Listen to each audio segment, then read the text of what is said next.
ഇന്ത്യയിൽ ഏറ്റവും കൂടുതൽ തവണ ബഡ്ജറ്റ് അവതരിപ്പിച്ച ധനമന്ത്രി. അതിൽ 2 ബഡ്ജറ്റുകൾ സ്വന്തം ജന്മദിനത്തിൽ തന്നെ അവതരിപ്പിച്ചു. ആരാണെന്നല്ലേ? 4 വർഷത്തിലൊരിക്കൽ വരുന്ന ഫെബ്രുവരി 29 ജനിച്ച മൊറാർജി ദേശായിയാണ് ഇന്ത്യയിൽ ഏറ്റവും കൂടുതൽ തവണ ബഡ്ജറ്റ് അവതരിപ്പിച്ചത്. ആകെ 10 തവണയാണ് അദ്ദേഹം ബഡ്ജറ്റ് അവതരിപ്പിച്ചത്. എന്നാൽ ഈ റെക്കോർഡിന് തൊട്ടു പിന്നാലെ ഒരാളുണ്ട്. തുടർച്ചയായി ഏറ്റവും കൂടുതൽ തവണ ബഡ്ജറ്റ് അവതരിപ്പിച്ച ധനമന്ത്രി എന്ന പദവി ഇനി നിർമ്മല സീതാരാമന് സ്വന്തം. 2026 അവർ തന്റെ 9ാമത്തെ ബഡ്ജറ്റാണ് അവതരിപ്പിച്ചത്. ഇന്ത്യൻ ബഡ്ജറ്റ് ചരിത്രത്തിൽ ഏറ്റവും ദൈർഘ്യമേറിയ പ്രസംഗം നടത്തിയതും നിർമ്മല സീതാരാമനാണ്. 2020 ബഡ്ജറ്റ് അവതരണമായിരുന്നു അത്. 2 മണിക്കൂർ 42 മിനിറ്റാണ് നീണ്ടുനിന്നത്. ഇന്ത്യയിൽ ആദ്യമായി ഡിജിറ്റൽ ബഡ്ജറ്റ് അവതരിപ്പിച്ചതും നിർമ്മല സീതാരാമനാണ്. 2021 അത്.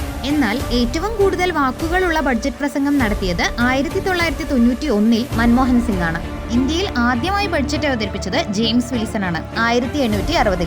സ്വതന്ത്ര ഇന്ത്യയുടെ ആദ്യ ബഡ്ജറ്റ് അവതരണം RK ഷൺമുഖം ഷെട്ടിയായിരുന്നു 1947. യൂണിയൻ ബഡ്ജറ്റ് അവതരിപ്പിച്ച ഏക മലയാളി ആരാണെന്നൊന്ന് കമന്റ് ചെയ്യണേ. ഇന്ത്യൻ ഭരണഘടനയിൽ ബഡ്ജറ്റ് എന്ന വാക്ക് നേരിട്ട് ഉപയോഗിച്ചിട്ടില്ല. പകരം ആർട്ടിക്കിൾ 112 ഇതിനെ ആനുവൽ ഫിനാൻഷ്യൽ സ്റ്റേറ്റ്മെന്റ് എന്നാണ് വിശേഷിപ്പിക്കുന്നത്. വീഡിയോ യൂസ്ഫുൾ ആയ ലൈക്ക് ചെയ്ത് ചാനൽ ഒന്ന് സബ്സ്ക്രൈബ് ചെയ്ത് സപ്പോർട്ട് ചെയ്യണേ.